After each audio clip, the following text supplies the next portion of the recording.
Muy buenas tardes, amigos y amigas que nos ven nuevamente, ¿verdad? Estamos con la parashá de cada fin de semana, ¿verdad? Estamos con la parashá Jucat. ¿Qué significa Jucat? Significa decreto, ¿verdad? Pero le he titulado a lo que es esta parashá, le he titulado Difícil de entender a la vaca roja. Difícil de entender a la vaca roja, ¿verdad? Es decir, esta parashá la encuentra ¿dónde? En Números, capítulo 19, versículo 1, ¿verdad? Y termina del 20 al 2, ¿verdad? Versículo 2, dice así, la purificación de lo impuro, ¿verdad? La purificación de lo inmundo. Y el Creador, dice, habló a Moisés y a Aarón. Moisés era el líder, el que iba al frente del pueblo de Israel, pero Aarón era el sumo sacerdote, es decir, el que daba la bendición al pueblo de Israel. Él y sus hijos y sus descendientes tenían el deber de bendecir a todo el pueblo de Israel. Y este es el estatuto, ¿verdad?, de la Torá. No dice, y este es el estatuto de la vaca roja. No, sino que estatuto de la Torá que el Creador, dice, ha prescrito, diciendo, di a los hijos de Israel. ¿Por qué?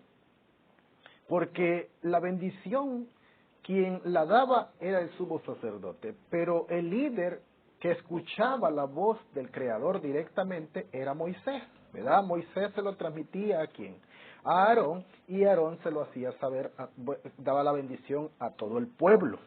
Dice, y di a los hijos de Israel que traigan, dice, una vaca alazana, es decir, una vaca roja, perfecta, en la cual, dice, no haya, dice, falta, sobre la cual, dice, no se haya puesto, ¿qué? Yugo, que no se haya puesto yugo.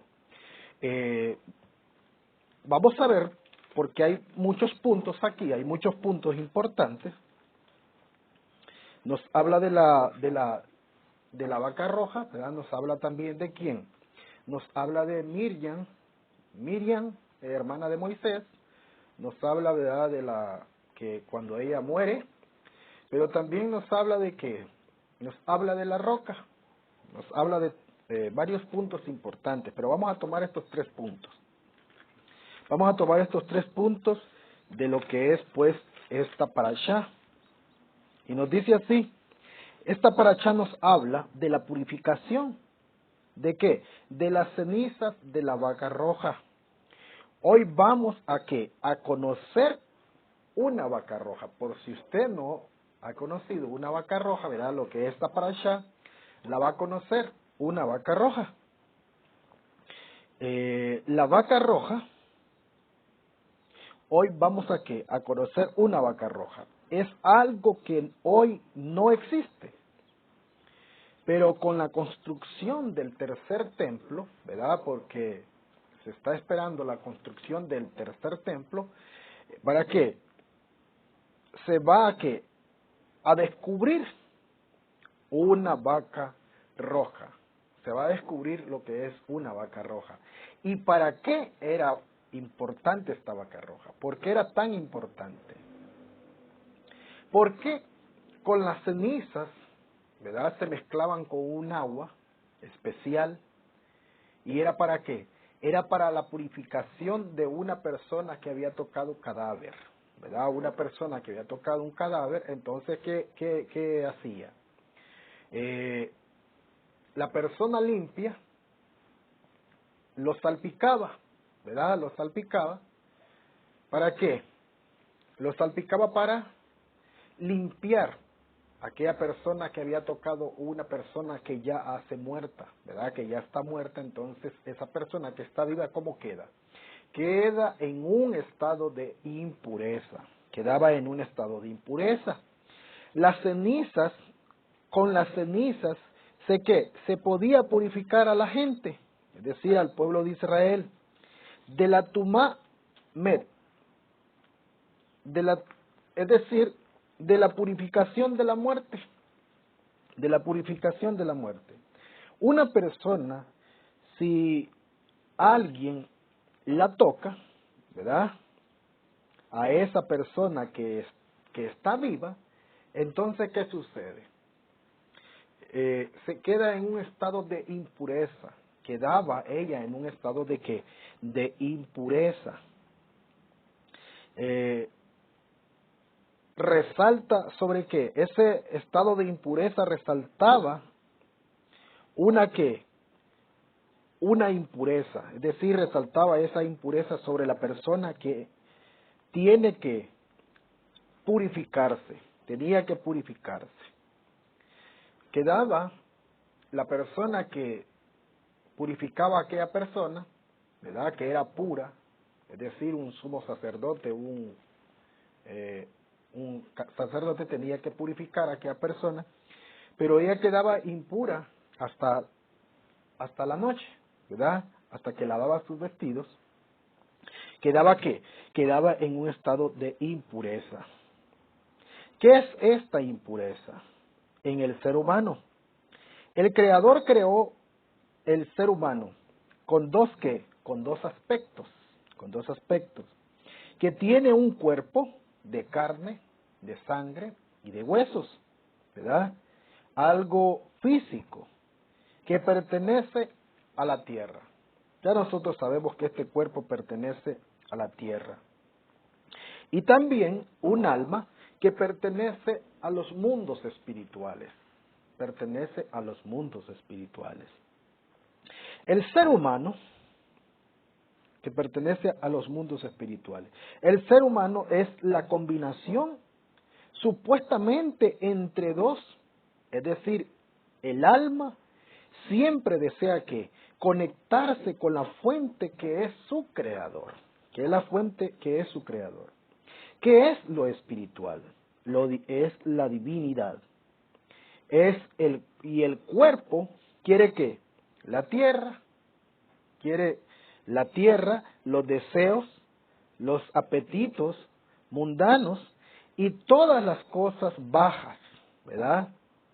Y el cuerpo tiene que convivir juntamente con el alma, ¿verdad? El alma tiene que convivir juntamente con el cuerpo y el cuerpo tiene que convivir juntamente con el alma para elevarla. Ahora, cuando la persona muere, entonces pasa a qué? Pasa el alma, ¿verdad? Cuando muere la persona, ¿verdad? Entonces pasa el alma y se despide ¿de qué? Del cuerpo, sale del cuerpo físico. Y es decir, deja el cuerpo y vuelve a su raíz. Vuelve a los mundos espirituales, de donde vino el alma, vuelve a los mundos espirituales. Mientras que el cuerpo vuelve a ¿qué? A la tierra, pero hasta que el cuerpo sea enterrado. Y ahí hay un ¿qué? Un cadáver. Y en el momento que sale el alma, ahora el cuerpo queda en un estado de impureza.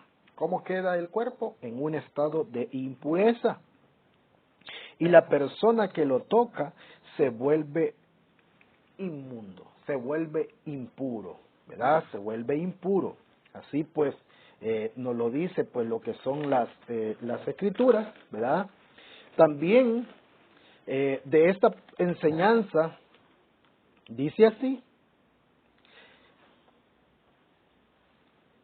que Salomón, el hombre más sabio, el hombre con mucha sabiduría, no pudo entender lo que fue este misterio, ¿verdad? De la vaca roja, no pudo entenderlo. Imagínese el hombre más sabio y no pudo entender, porque los pensamientos del Creador no son los pensamientos del hombre. Hay veces que nosotros queremos entender, ¿verdad? Cosas que están en las escrituras, escritas a nuestra manera, pero ni aún Salomón, el hombre más sabio, pudo entender esto. ¿Por qué se tenía que sacar las cenizas de la vaca roja, mezclarlas con agua especial y salpicarlas sobre aquella persona para que esta persona que fuera pura, se purificara, mientras que la persona que salpicaba se impurificaba? ¿Por qué? Porque tocaba las cenizas. No se puede entender. Así lo dice Isaías 55, capítulo 8. Así lo dice. Dice así. Y saltamos 38 años, ¿verdad? Al futuro. Y el pueblo de Israel está aquí. El pueblo de Israel está ya para entrar a la tierra prometida, para entrar a la tierra que fluye leche y miel. Ya está para entrar. ¿Y qué pasa? Sucede que fallece ¿quién? Miriam, hermana de Moisés, hermana de Aarón, muere, ¿verdad? Y por el mérito de Miriam recibió el pueblo de Israel que a lo largo del camino, Miriam, a lo largo del camino, ¿el mérito de qué? De el agua. Recibieron ese gran milagro, que cuando Miriam estaba viva, iba a una fuente, ¿verdad? Con agua fresca, con agua limpia, con agua pura, en todo el trayecto. Es decir, el pueblo de Israel estaba en un desierto, es cierto, pero había un manantial que sustentaba ¿a quién? Que sustentaba a todo el pueblo de Israel. Sustentaba a todo el pueblo de Israel. Pero cuando muere Miriam, ¿qué pasa? ¿Qué sucede? Que ese mérito, ¿verdad?, del agua cesa. ¿Por qué? Porque ya no estaba la persona por la cual el agua se le daba al pueblo de Israel. Se le daba al pueblo de Israel. Dice que era agua que fresca y pura, que va con ellos por el desierto, mientras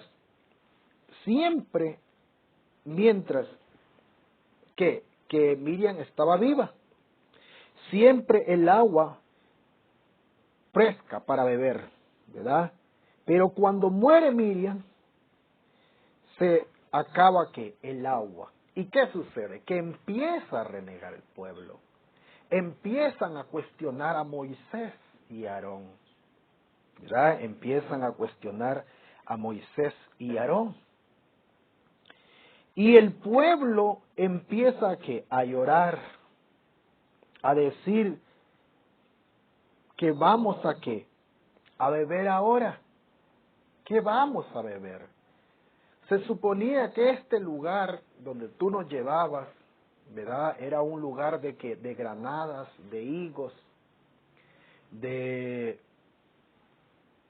todo lo bueno. Pero nos has traído a este lugar a morir de sed, a morir de hambre, dijeron ellos, ¿verdad? Nos dice así.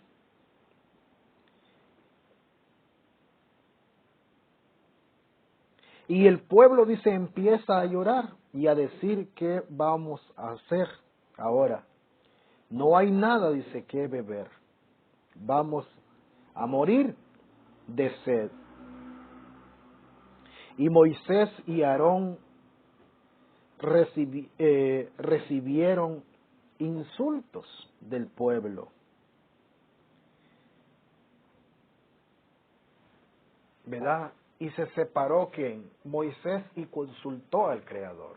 Consultó pues al Rey de Reyes, al que tiene pues el control de todas las cosas en los cielos y en la tierra. Consultaron ¿a quién? Al Rey del universo. Y fueron, dice, a la presencia del Creador.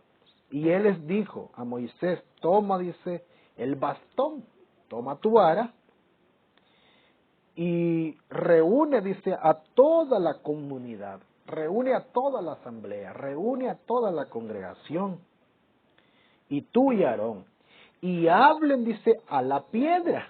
Mire, que el Creador le dijo que hablara a quién, a la piedra. Le pide el Creador a Moisés que le hable a la piedra, pero ¿qué hizo Moisés? Moisés no le habló a la piedra. Lo que hizo es que la golpeó 2 veces. Usted la puede encontrar en Números capítulo 20, versículo 6 en delante, ¿verdad? Al 8. Ahí termina, ¿verdad? Donde dice que Moisés golpea la piedra. Observemos esto. Y después de beber, dice, después de haber, dice, luchado contra el pueblo, porque imagínese, pues, desde Egipto, llevarlo por 40 años al pueblo de Israel y él escuchando, pues, murmuras, ¿verdad? Escuchando rencilla, escuchando enojo, escuchando las palabras de ellos.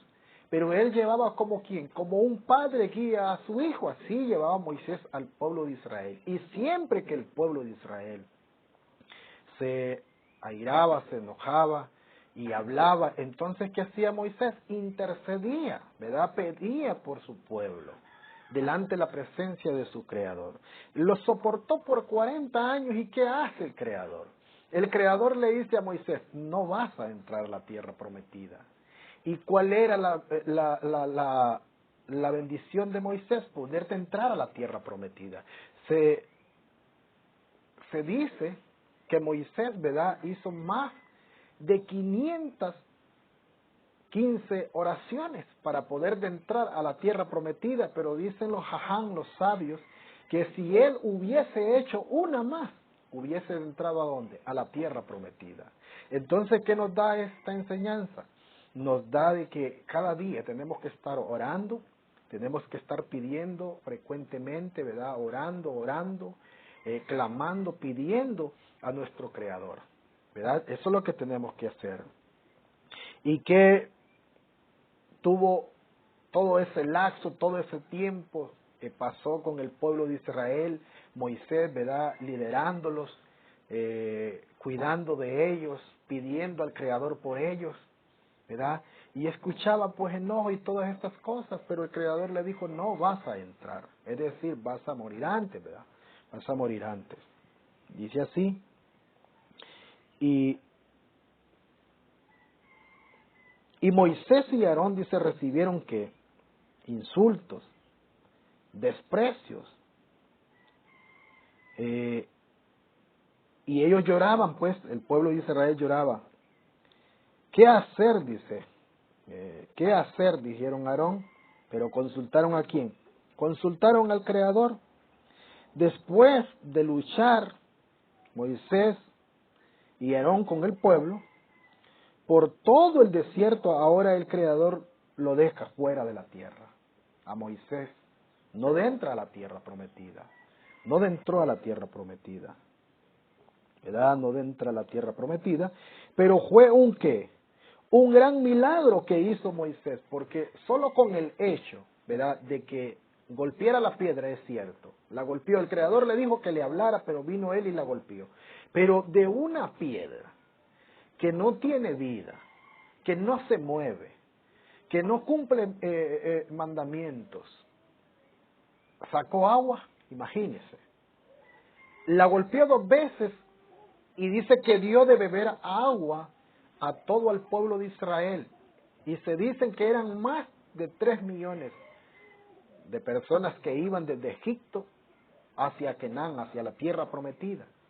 Imagínese esa piedra darle agua a todas estas personas, darle agua a todo el ganado. ¿No era un gran milagro ese? Sí, era un gran milagro. El pueblo estaba alegre, el pueblo estaba regocijado, el pueblo se sentía bien. Pero, ¿cuál fue la respuesta del Creador? No vas a entrar a la tierra prometida. No vas a entrar. ¿Verdad? Es un gran milagro. Y la gente está muy ¿qué? Alegre. Pero Rashi, ¿verdad?, explica que si Moisés y Aarón hubieran hablado a la piedra, entonces se hubiese ¿qué? Santificado el nombre del Creador. Se hubiese santificado el nombre del Creador. Y la gente hubiera que visto una que piedra que no puede hablar, que no puede escuchar, que no necesita tener sustento, ¿verdad? Que no necesita, que no guardaba mandamientos, obedecer al Creador.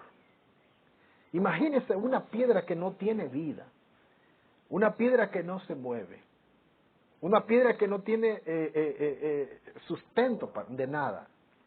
Obedeció al Creador cuanto más nosotros, iban a decir el pueblo de Israel, ¿verdad?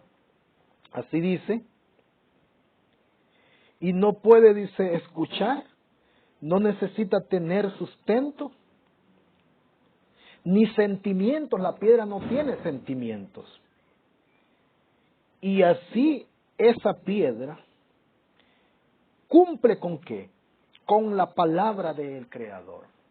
¿Qué le dijo el Creador a Moisés? Que le hablara. ¿Qué dice él en el principio? Sea la luz y fue la luz. Es decir, no es por la fuerza, no es con golpes, sino que con la palabra, solo con que le dijera, ¿verdad?, a la piedra, ¿verdad?, dale de beber agua a este pueblo, y la piedra iba a obedecer, simple y sencillamente iba a obedecer. Y si esa piedra cumple con la palabra del Creador, ¿qué va a decir el ser humano?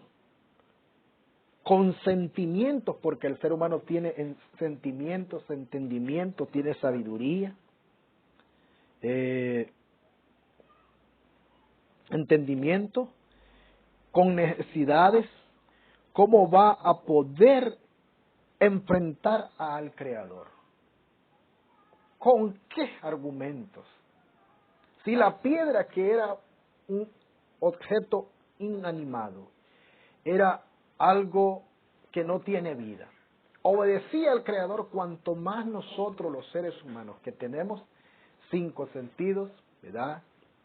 Tenemos oídos, tenemos ojos para ver al Creador, tenemos oídos para escuchar la voz del Creador, y nuestra boca, que es importante, ¿para qué? Para hablar, ¿verdad? No es con golpes, sino ¿cómo? Con el habla. Agradezco a cada uno de ustedes, amigos y amigas, y será hasta en un próximo video. Shalom, shalom.